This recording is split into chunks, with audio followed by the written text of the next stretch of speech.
Hey, welcome back, high performers, to another enlightening episode of the Can't Believe I Made It podcast, the show where we dive deep into the habits, rituals, and journeys of athletes and entrepreneurs striving for excellence in wellness and beyond. I'm your host, Desi Abeda, a passionate dietitian and fitness enthusiast dedicated to helping you unlock your full potential. Today, we continue our exciting three-part series on legal performance enhancers. Last episode, we dove into the incredible benefits of creatine monohydrate and how it can supercharge your performance with the right habits. If you missed it, be sure to go back to 163 to check it out. In today's episode, we're turning our focus to a substance that's probably part of your daily routine: caffeine. We're going to explore the science behind caffeine and how it can complement your performance, and some practical tips for getting the most out of this powerful stimulant. Ever wondered why your morning coffee or your pre-workout drink gives you that extra boost? Let's go ahead and break it down for all of you. So go ahead and grab your favorite cup of joe and let's dive in. Hey, what's up, people? So I think we're kind of at a point right now in the season where we usually did Friday drops, but this is just the pace of life that we're getting. So now we're just going to go with Mentorship Mondays. That's just what's happening as we come to a close with season 10 here in the next couple episodes. But I'm super excited about today's, because I think one of the things that I try to do as a dietitian is not only helping people to overcome some common myths, but how to get 1% better. And I feel like with this three-part series of taking a look at the topic of legal performance enhancers, or what I would like to refer to them as performance complements, because we need to make sure that the foundation is there. And anything that I'm about to describe that's going to help you with that 1% lift in regards to your cognitive and physical performance, none of that means anything unless the foundation is there. So I want to make sure that is going to be an understanding for a lot of us as a pod family moving forward. But this last week, we actually dove into part one of our series. So if you haven't had a chance to go back to episode 163, where we discussed the topic of creatine monohydrate, what it is, how it helps your performance, how it helps your cognition, on top of some of the functional uses of how you can utilize it for your performance and your cognition. Make sure that you go back there, because I really love talking about these types of things. I love what I like to refer to as, when I work with a client, as program builds or 1% lifts. For me, it's a huge win if someone is able to do this, because it also means that they're taking care of the foundation. They're making sure that they have consistent meal times. Their overall calorie intake matches what their overall goal is. So for someone who is looking to have some sort of body recomposition, they're going to be able to maximize what that calorie deficit looks like. For someone who is looking to maintain or improve on their performance, they're going to make sure that the calorie and the macronutrient distribution is something that complements that. And on top of that, for someone who is looking to gain muscle and performance, then we might look at a calorie surplus. So again, we want to make sure that the foundation is there. And this last week, we discussed the efficacy and the use of creatine monohydrate, assuming that you're taking care of the bare minimum, because just like anything else, anything that we're about to be talking about here in the next two episodes, and even in this last episode, they are complements to foundational habits and rituals. They are not going to substitute really bad habits or really bad rituals. And so we want to make sure that that is a big disclaimer in regards to what we'll be talking about moving forward. So today's episode is actually one that I really love talking about, is caffeine. It's a really hot topic. We already know that 85% of Americans at least have 1 cup of caffeinated beverage a day, whether that is from coffee, other types of natural sources, tea, or if you're someone who likes the synthetic versions of caffeine, whether that be through, pill forms, or, in the case of energy drinks, or however that comes to be for you. Now, at the end of today's episode, I would have done my job if we can help you to understand, number one, what caffeine is, going through some of the natural versus the synthetic forms, what the differences are, how caffeine works in the body, the benefits of caffeine for your performance, the benefits of what it presents for your overall cognition, and then lastly, functional uses or functional doses as it pertains to how you can utilize this for those 1% lifts that we're talking about. All right, so let's kick it off with some of the basics. Caffeine is one of the most worldly known psychoactive substances that has a role as a natural stimulant as it's working inside of your central nervous system. You can find these things in natural sources like your coffee, your tea, your chocolate, various other synthetic sources, which is your energy drinks or other types of drinks. You can find them in medications and beyond. So you might be asking yourself, what makes caffeine so special? And again, how we're going to present this information and this opportunity for us to have this two-way dialogue and this two-way education is making sure that we understand the idea that less is more when it comes to this. Because I think most people get caught up in the idea that if they need more energy, that more caffeine is the answer. I'm here to tell you that actually there's a lot more supporting research in regards to your overall wellness as it pertains to your sleep hygiene. And we already know the value of sleep. It's when your growth hormone gets released. It's when you recover. It's when all of your body is sort of releasing all of the toxins and getting a reset.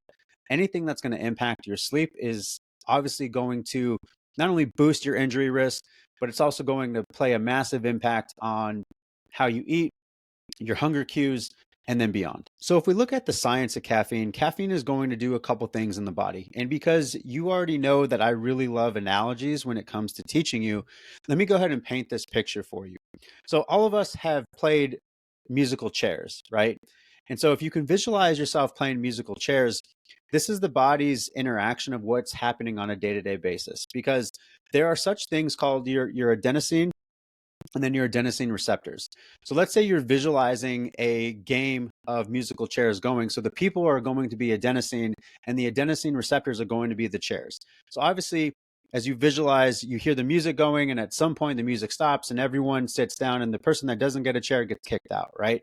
And so the image of someone sitting in a chair is kind of like adenosine connecting with the adenosine receptors, which are your sleep neurotransmitters, which are telling your body and your mind that it's time for bed. So anytime that we've had that 2 p.m. low or we're getting ready for bed, that's just really adenosine sitting in its chair and letting your body know as a sleep neurotransmitter that it's time to go to bed. Now, most people don't know this, and this is what I really love about caffeine because it's super sly when it comes to this. So people think that caffeine is giving yourself energy. And I'm here to tell you that the things that actually give yourself energy are food. And so that's why a foundation and looking at utilizing caffeine in a safe and a mindful way, we want to look at caffeine as a complement to the efforts that you're doing on the foundation and basic side. Now let's go ahead and bring back that analogy. And so if you're visualizing, again, this same musical chairs game, we're going to keep the same amount of chairs. We're going to have the same amount of people that would represent adenosine, but we're actually going to throw in 5 or 6 more people in the mix. And so obviously, you know that as these people are walking around, we know that we have less chairs. So it's pretty likely that team one, which are going to be the people that were supposed to be adenosine, it's very likely that some caffeine new individuals, if you will, or new players are going to take some of those chairs. So that's exactly what happens inside of the body. So it's really just caffeine going in and stealing adenosine's seat inside of those adenosine receptors and boosting dopamine. And that's that like energy feeling or that stimulus that we feel inside of our central nervous system. The really cool thing about the body and some of its limitations is because I think there's a really big health halo with like natural foods being better. But as it pertains to caffeine in the context of what we're talking about, the body sees it as a chemical substance. So there's no difference between synthetic forms of caffeine and natural forms of caffeine. Your body's going to see it as a chemical substance and it's going to break it down as such. So whether you're someone who reaches for that cup of joe in the morning or someone who reaches for the energy drink later or takes the energy pills later, your body is still going to break it down in the same way. Now, the types do matter as it pertains to milligrams of caffeine that are contained inside of that source. Because the amount of caffeine that you might see in an energy bar or an energy drink or different types of gels are what's known as standardized. So because they're synthetic, the people that are creating them actually have a lot more control with how many milligrams of caffeine that they have. So in all likelihood, if something is a synthetic source, if it's third-party tested and there's actually some regulation behind it, you can probably trust that whatever they say is on the product is in the product. Now, if you look at something like a coffee or a tea, in most cases, that's going to be a general assumption or a general average of what they think that is inside of that source. So let me give you an example. So if you find yourself going to a Starbucks and getting a grande sized cup of coffee, or maybe getting a venti sized cup of coffee, which is relatively 16 ounces as your medium, and then 20 ounces on the venti side. So you might be having anywhere from about 300 milligrams with the grande size to almost above 400 milligrams for the venti size, but there's a great deal of variability. So what you might be thinking is having 400 milligrams inside of a venti, you also might be having 5, 6, and sometimes 700 milligrams inside of that one serving. This is important because this is where we try to practice this less is more concept. Because if we look at the total daily amount throughout the day, which is considered safe for most healthy adults, the FDA has provided some guidance on what that looks like, and that's at 400 milligrams. This plays a role because some people tend to be under the belief that when you drink caffeine, that it just eliminates out of your system. But for most people, it can stay in your system up to 10 hours. And the average math of what is referred to as the half-life, and so the half-life, if we take a step back, is really just the amount of time that if you take a full serving of caffeine, in order for that to be half over that certain amount of time. And so that time is usually on average anywhere from 4 to 6 hours. So for myself, I'm someone who really loves a double espresso in the morning, which might be right around 150 milligrams relative to what's happening. Again, because there's some variability. But let's just say for average and math's sake, it's anywhere from 140 to 150 milligrams of caffeine inside of that serving.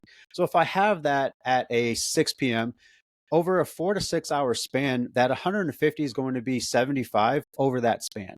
So if I'm having, let's say, that 150 milligrams at 6 a.m., like I usually do when I'm waking up, and then I start my little morning routine, that 150 milligrams will turn to 75 milligrams around 10 to 12, right? So that's kind of the running average of what that looks like.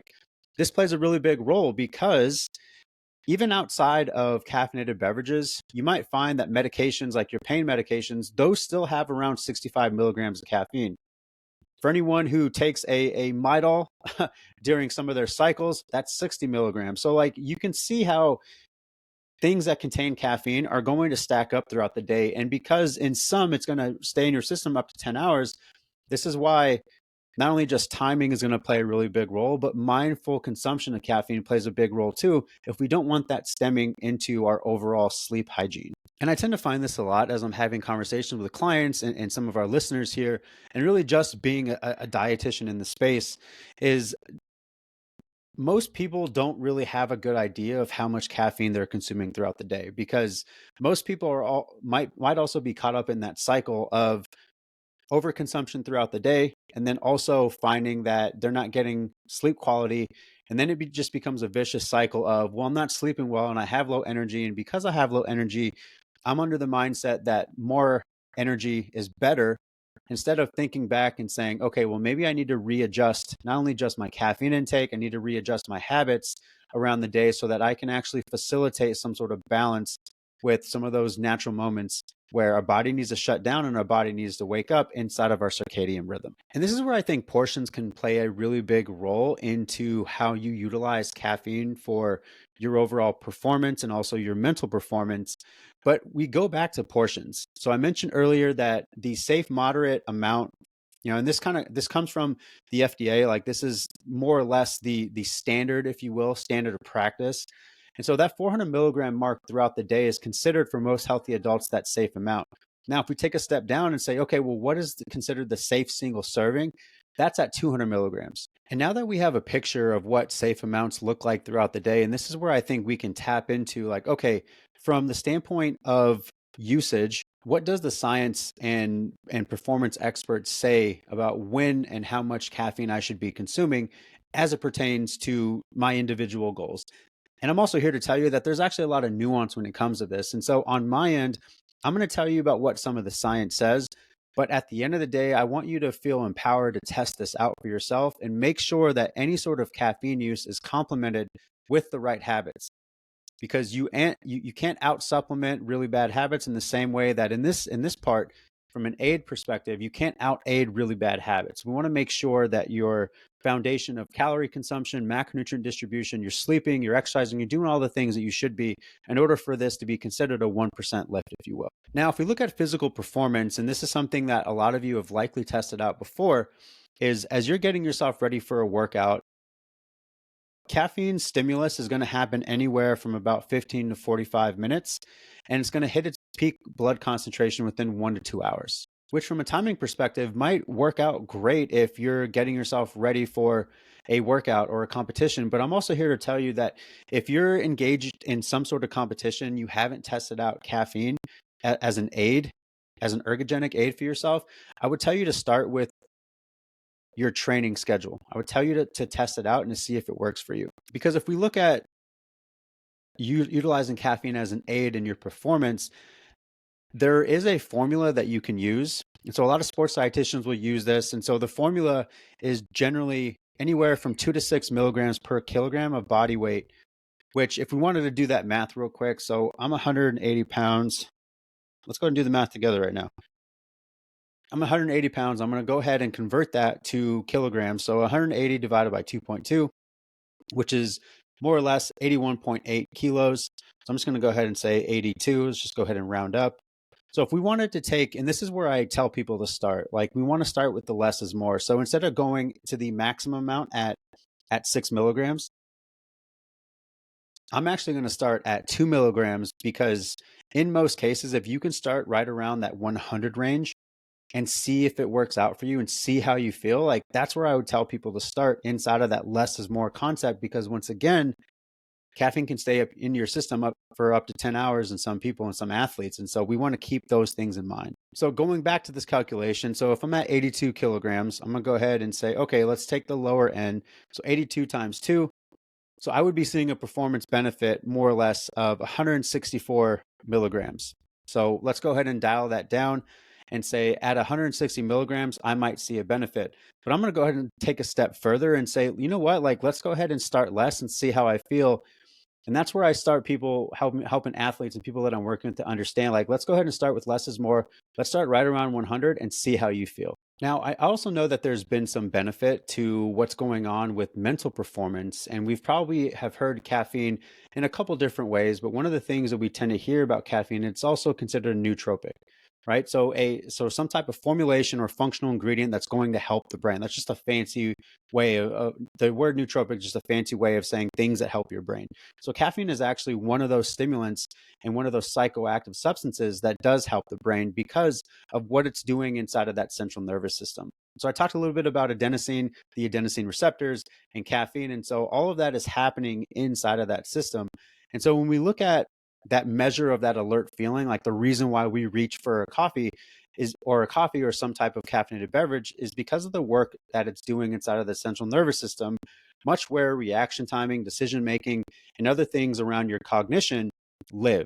And while the science around what it's doing from a mental performance standpoint in regards to application is still growing and they're still trying to figure that out, what I have come across and what I have read has been going back to that concept of less is more. So there's been some functional benefit at 75. There's been some functional benefit around 100. But once again, we go back to the overall bigger message here is that we want to be really smart with the timing. We want to be really smart with the amount, and we want to test some things out in the same way that we do with our training. So I wouldn't say to test out caffeine the first time if you want to lock in for a meeting or a presentation if you haven't done it. I would do it as you're preparing. So it's the same thing that we would say to an athlete if they were trying to utilize caffeine, because some of us are going to react differently with caffeine, which is a very normal thing. We all have different genetics. We're all going to break it down very differently.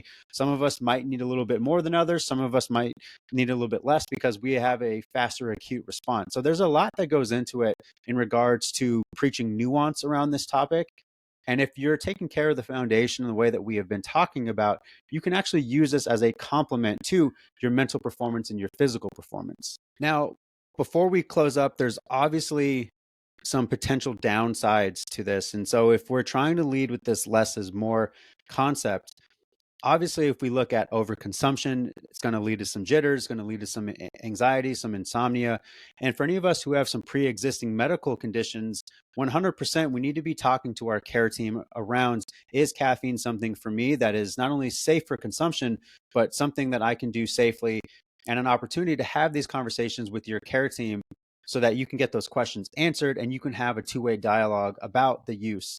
The hope is that you have someone inside of your care team that understands caffeine and also understands your background history with some of those pre-existing conditions that can worsen with overall caffeine use. But at the end of the day, we want to find the right balance for your body. So I always encourage people, if you've been medically cleared to try something like this, test it out, see how you feel. Make sure that you do it during practice or study sessions versus doing it during a competition or a presentation or a moment when you have to be absolutely locked in. So to wrap things up, I hope these practical tips have been very helpful. We want to make sure that we choose the not only sources of caffeine but also the amounts of caffeine extremely wisely. We want to experiment with timing to see what works best for you. And as always, we want to remember to stay hydrated. I know that there's a really big myth that caffeine dehydrates you.